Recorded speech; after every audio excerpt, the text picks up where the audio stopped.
Derrière moi, un décor rouge, enfin pas vraiment, qui tire un peu sur le rose, sur le orange. Une couleur vive, une couleur capable d'incarner beaucoup de choses. Autant d'adjectifs qui collent très bien à l'invité que je viens d'interviewer. Tremeur, le floc, qui n'est autre que mon prof d'improvisation théâtrale. On a parlé de ses meilleurs déguisements ou de ses pires déguisements, à vous de choisir. On a parlé de l'anatomie d'une éolienne et on a parlé d'accepter d'être fier de soi, de ce qu'on est, de ce qu'on fait, pour plus facilement monter sur scène et y donner le meilleur de soi-même. On fait les présentations tranquillement avec un petit quiz facile. La séquence -1. Qu'est-ce que mon invité faisait il y a 1 heure, un jour, un an, etc. Histoire d'échauffer le coup de crayon, 2 réponses doivent être dessinées. Il y a un jour, que faisais-tu ? Il y a un jour, donc on était à peu près sur le créneau horaire où je donnais un atelier périscolaire à des enfants sur le théâtre et le théâtre d'impro, normalement. Ok, et tu fais des ateliers toute la semaine du coup Ouais, je fais plusieurs périscolaires le midi. Je fais des ateliers adultes le lundi soir à la Fabrique à Impro à Nantes. Et après, sinon, c'est des choses qui sont plus ponctuelles. Ça va être des trucs en entreprise, ça va être dans des écoles, des interventions dans des collèges, des lycées. Il y a 1 an, que faisais-tu ? Il y a 1 an, j'étais chef de projet éolien. En fait, je faisais sortir les projets éoliens de terre. Et travail que j'ai quitté donc en septembre dernier. Ouais, est-ce qu'à ce moment-là, tu étais plutôt dans une situation confortable avec un peu une carrière toute tracée et tout ? Bah en fait, toute tracée, oui. Mais à côté, moi je savais, et beaucoup de gens dans mon entourage diront la même chose, que c'était pas un truc que j'aurais fait toute ma vie. Okay. Mais voilà, oui, à ce moment-là, je me disais, c'est quand même, il a fallu prendre la décision de dire, bon bah voilà, je lâche ce salaire, je lâche ce CDI où finalement il n'y a pas de raison que je le quitte. C'était vraiment ce moment où tu dis bah si je le fais pas maintenant, je le ferai jamais. La base, magnifique. Faut savoir que sous terre, là, il y a un bloc de béton immense.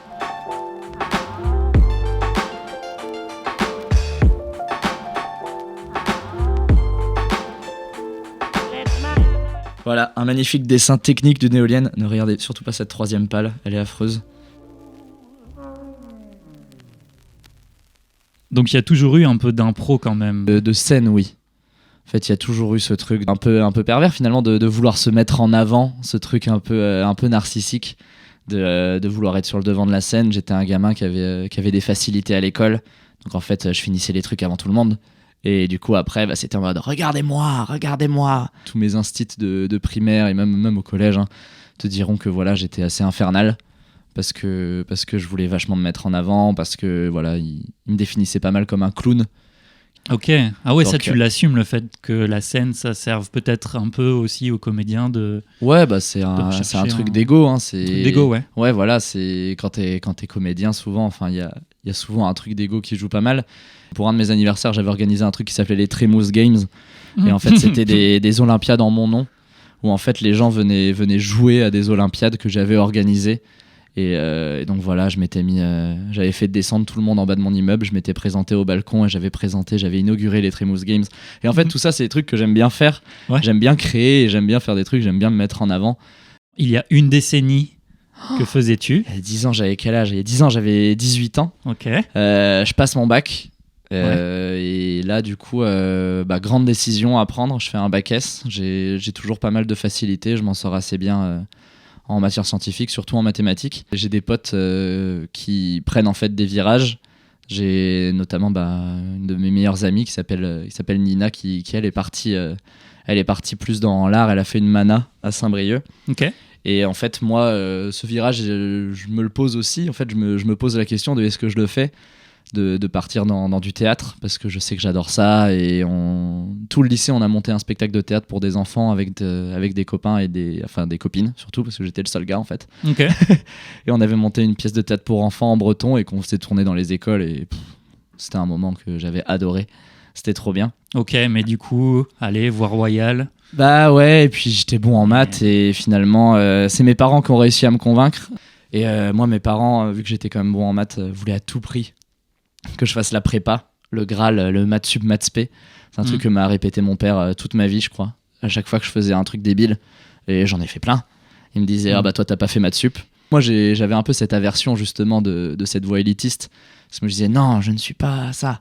Moi je ferais un truc original et je me démarquerais.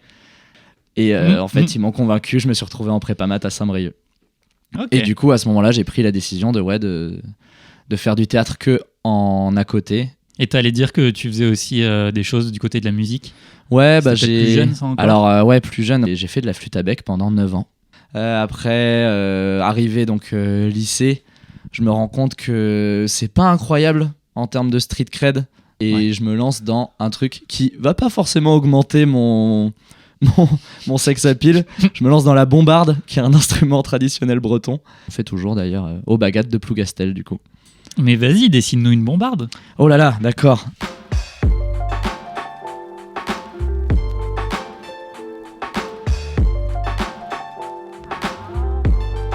Voilà, donc ça c'est une bombarde et ça fait énormément de bruit.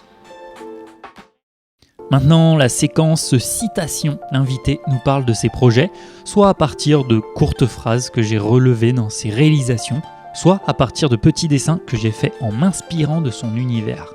Moi, ça me fait penser à un maillot de match, C'est ça. un maillot de match d'improvisation. Donc des maillots qui sont un peu inspirés des maillots de hockey. Parce qu'en fait, le match d'impro, ça nous vient directement du Québec.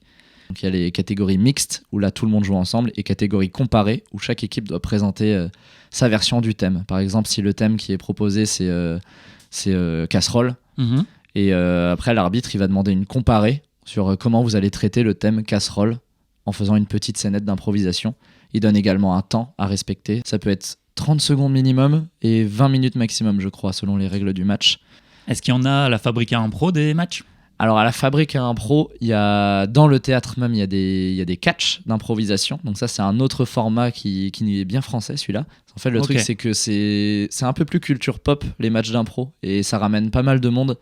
Donc au final quand on fait un gros match d'impro, bah, ça vaut le coup en fait d'aller jouer dans le théâtre de Rezé par exemple où il y a 450 places.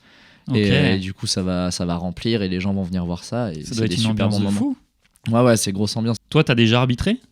Ouais, moi j'ai déjà arbitré. J'ai arbitré mon premier match d'impro au Théâtre Sans Nom. Et puis ouais, c'est pas mal de codes finalement à respecter. Si tu veux vraiment respecter le match d'impro à la lettre, en fait, t'as des fautes en improvisation quand t'es arbitre. Et donc tout ça, en fait, faut savoir que souvent, en improvisation, il y a des gens qui prennent le match d'impro un peu trop au sérieux. C'est-à-dire qu'ils jouent vraiment le sport du truc. Alors qu'en fait, c'est simplement un décorum. En fait, le but du match d'impro, c'est d'être au service du spectacle avant tout, et de faire rire le public et de faire passer un bon moment à la fois aux improvisateurs, improvisatrices et au public qui est là. Donc quand t'es arbitre, en fait, t'es là pour finalement t'attirer les foudres du public. Il y a par exemple, il y a un personnage qui s'appelle Gérard, et là il y a quelqu'un qui va rentrer dans cette improvisation qui va l'appeler Didier. Et ben à ce moment-là, l'arbitre il va siffler une faute. Et en fait, ça permet justement le public, il n'a pas besoin, il n'a pas cette responsabilité de dire ah merde, ils se sont ratés là-dessus. C'est l'arbitre qui va le noter et en plus il va allumer les improvisateurs, improvisatrices et du coup le public il va pouvoir se permettre de dire un bon au chiotte de l'arbitre quoi. Ok, prochaine citation.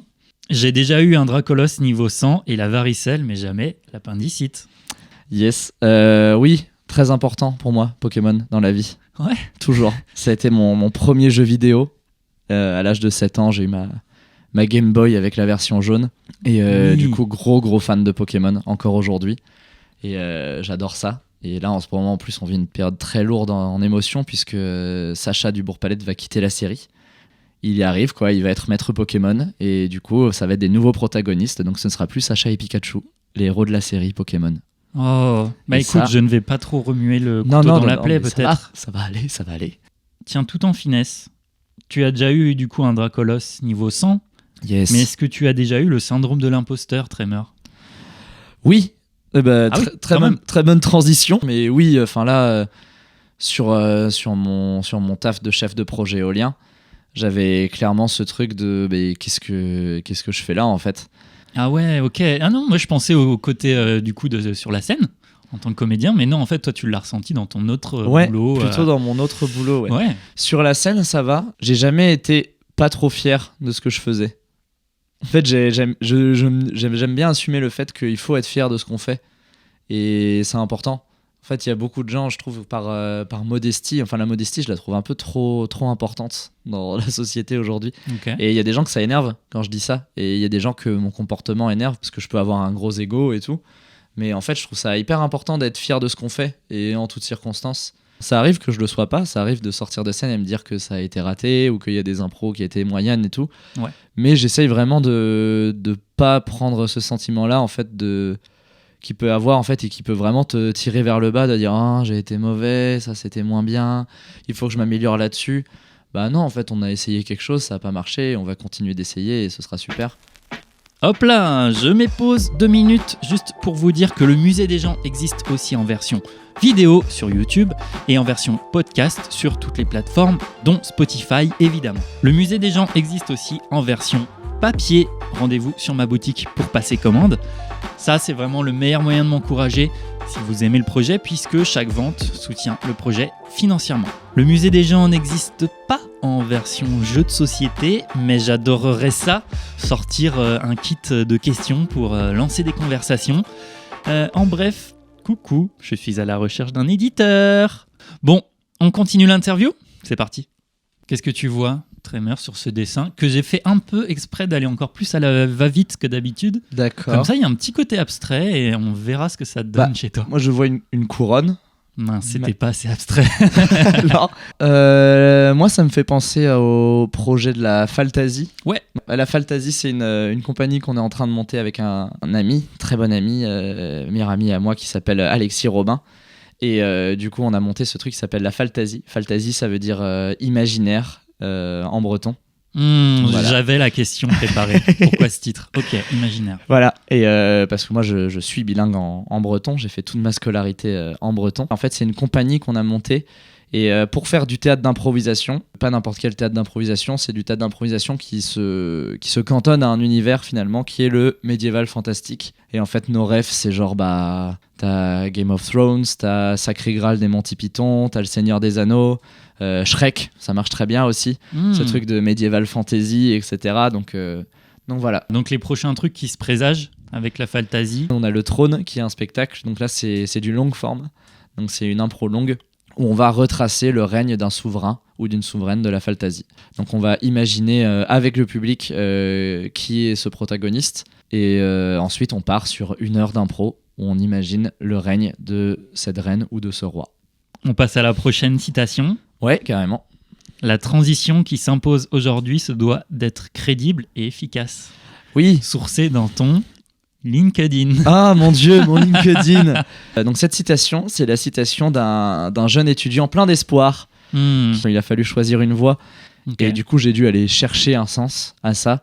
Et la sens, c'était, ok, je vais faire des sciences, mais je vais faire de la transition énergétique. Finalement, pourquoi faire des sciences ? Parce qu'il y en a besoin, parce qu'il faut changer le monde, parce qu'on ne peut plus consommer comme ça. Okay. Donc, cette citation, c'est la citation d'un jeune étudiant qui se dit, voilà, faut faire bouger les choses, bordel, et on va y arriver grâce à cette nouvelle génération, on va faire des énergies renouvelables, et ça va être super. Et si on met à jour ? Et si on met à jour, c'est compliqué. C'est compliqué parce qu'en ayant vu la réalité de la chose, c'est tous ces trucs-là d'énergie renouvelable, tous ces trucs de transition écologique, ça s'inscrit dans un monde capitaliste et en fait qui va à l'encontre de ce qu'on pourrait faire en termes de transition. En fait, la transition, c'est pas juste, on peut pas remplacer les centrales nucléaires par de l'énergie renouvelable. Et la première chose qu'il y aurait à faire, c'est de réduire les consommations. Et ça, on arrivera. Enfin, là, je suis dans ma période défaitiste aujourd'hui, ça peut changer demain. Ouais. Mais dans ma période défaitiste, où justement, je me dis que changer les habitudes de consommation dans le monde capitaliste est toujours plus croissant. Justement, la croissance, on nous en parle tous les jours, dans lequel on vit. Ça me paraît très compliqué. Donc, en effet, la transition énergétique, pour moi, c'est un truc qui n'est pas réalisable aujourd'hui tant que la société ne change pas avant, quoi. Il y a un scénario qui est hyper intéressant qui s'appelle le scénario Négawatt et qui, du coup, décrit les étapes d'une vraie transition et qui serait une transition écologique et énergétique et qui vraiment nous montre que ça passera pas par... en fait, là, on fait les choses à l'envers. On commence par mettre des énergies renouvelables alors que normalement, c'est la dernière étape. de ce qu'on devrait faire si on voulait vraiment changer la société pour avoir une énergie plus verte, quoi. Des questions qui partent dans tous les sens, des réponses spontanées, dont 3 doivent être dessinées. C'est la séquence tac au tac. 3, 2, 1, let's go. Tremor, l'emoji qui te correspond le mieux. Dessine-le-moi s'il te plaît. En vrai, j'aime bien celle qui fait comme ça. Hop, et avec une grosse goutte là.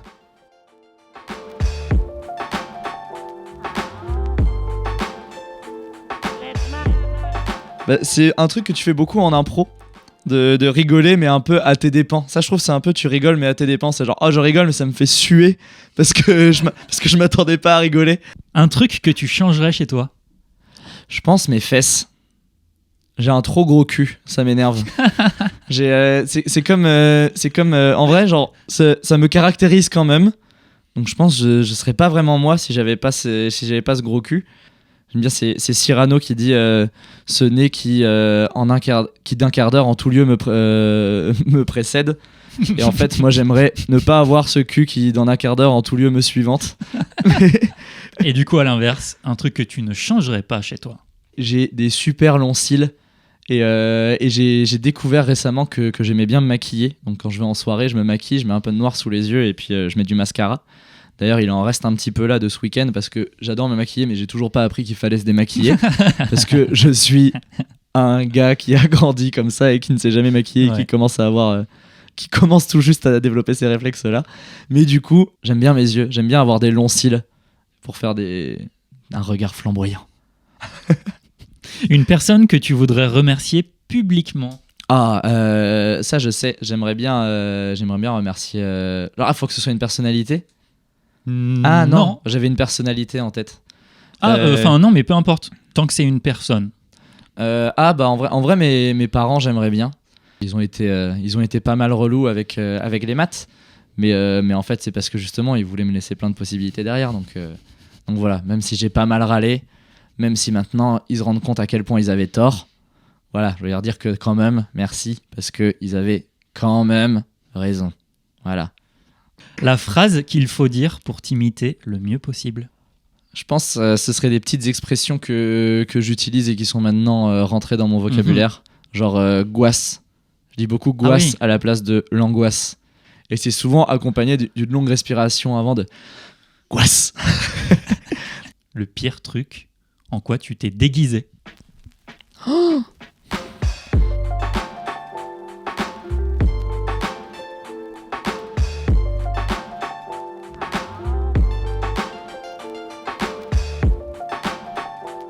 j'étais déguisé en Tectonic Killer, j'étais en seconde.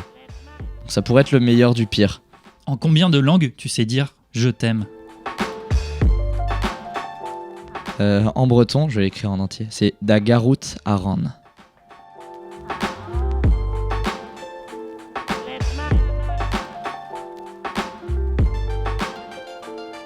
Tiamo, on peut répondre tak en islandais. Ça veut dire merci. Je commence des phrases, l'invité doit les terminer. C'est la séquence 3 petits points. Ce qui manque à Nantes, à mon sens, c'est... Moi, je dirais plus d'impro, forcément. Que ce soit vraiment démocratisé, que ça arrête d'être un sous-art un peu. Il y a un peu une sale répute. Et par exemple, au Québec, il y a vraiment beaucoup d'impro. C'est vraiment dans la culture pop. Et il y a pas mal d'impro à l'école aussi. Et ça, ce serait cool, en fait. Vous avez un écran sous les yeux. Après cette interview, profitez-en pour aller regarder... Kunk on Earth. Voilà, c'est Okay, l'histoire c'est une fausse historienne. Elle essaye d'interpréter l'histoire en ayant zéro connaissance de base. Et c'est très, très drôle. Et puis, ça me permet de faire de la pub. En plus, on a un podcast avec des potes improvisateurs. Vas-y fort. Qui s'appelle L'Histoire avec un grand I. Et où on fait un truc un peu similaire, c'est-à-dire qu'on part d'un fait réel qui a vraiment existé. Genre, ça peut être dans les premiers épisodes, par exemple, on a le tour du monde de Magellan. Et on part de ça, et puis après, nous, on va inventer. Donc, on va improviser, on va faire semblant d'être des historiens et imaginer l'histoire en ayant, pareil, zéro connaissance de base quoi, sur vraiment ce qui s'est passé pendant le tour du monde de Magellan. Donc voilà, c'est sur toutes les plateformes de streaming, c'est très drôle. On prend le concept de la séquence -1 et on l'inverse. Ça donne la séquence +1. Au lieu de conjuguer au passé, on conjugue au futur. Qu'est-ce que fera mon invité dans 1 heure, 1 jour, 1 an, etc. Dans 1 mois, que feras-tu ? Dans 1 mois, on sera début mars. On est en train de préparer un gros spectacle avec Alexis à la Faltasie. Yes. On est en train de préparer ce qu'on appelle la Grande Joute. Voilà, ce sera toute une soirée à la Fabrique à Impro. On va préparer une soupe à l'oignon, on va acheter des grosses miches de pain et ça va être super. Et si je te demande dans 10 ans, que feras-tu ? Oh la vache. Qu'aimerais-tu faire ? Mais non, ouais, dans 10 ans. Pour de vrai, changer de métier, de En vrai, pratique, de... Le truc que je me suis dit, c'est que là, j'ai testé le taf ingénieur, du coup, la voie royale, comme tu disais tout à l'heure. Là, du coup, je vais me rentrer dans le grand monde de l'intermittence. Donc, soit ça marche du feu de Dieu, et puis c'est super, et je m'amuse, et je perds pas en créativité, etc. Sinon, il y a toujours un truc qui m'a attiré, et je le fais un peu avec la pro, c'est d'être prof. Ok. Voilà. Donc, c'est un truc qui me tente. J'adorais mes profs de maths, ils étaient trop forts. Ah oui, ce serait pas forcément prof dans la culture. Ça pourrait être retourné à la science. Non, prof de maths, je trouve ça trop bien. Je trouve ça trop bien d'apprendre les maths, d'apprendre la logique, et je trouve ça trop rigolo, les maths. Peut-être dans 10 ans, je serai plus sur l'enseignement et moins sur la créa, etc. J'ai l'impression que quand je dis ça, j'ai l'impression que dans 10 ans, j'aurai 60 ans, maintenant j'aurai 38 ans. En vrai, ça va, 38 ans. Non, dans 10 ans, je suis une star. Voilà. Du coup, dans un siècle, que feras-tu ou que seras-tu ? Dans un siècle, qu'est-ce que je suis ? Soit je suis une étoile sur le Hall of Fame, comme on a dit là par rapport aux 10 ans. Ouais, ok. Soit je suis une photo en noir et blanc au début d'un livre que 4 personnes auront acheté, et ces 4 personnes étant les membres de ma famille. Voilà. Excellent. Donc il y a 2 alternatives. On verra bien. Cette séquence retour de flamme, c'est la moindre des politesses. Après avoir cuisiné l'invité, je lui offre le droit de me retourner une question parmi toutes celles que je lui ai posées. Que feras-tu, toi, dans 1 décennie ? J'aurai le même âge que toi. Mais en plus, ce qui est drôle, c'est que aujourd'hui même, c'est mon anniversaire. Mais non, arrête tes conneries. C'est mon anniversaire. Mais non, mais du coup, c'est la pire interview de toute ma vie. Ça fait 1 heure que je suis en train de parler de moi alors que c'est ton anniversaire. Oui. Bon anniversaire. Fais un bisou. Oh non, je me sens une horrible personne. Bon anniversaire, bon anniversaire. Et on a parlé de moi alors que c'est ton anniversaire. Non, mais c'est terrible. Bah oui, mais c'est moi qui voulais. Anniversaire. C'est un cadeau que tu m'as fait. Ta présence et tes mots. Oh.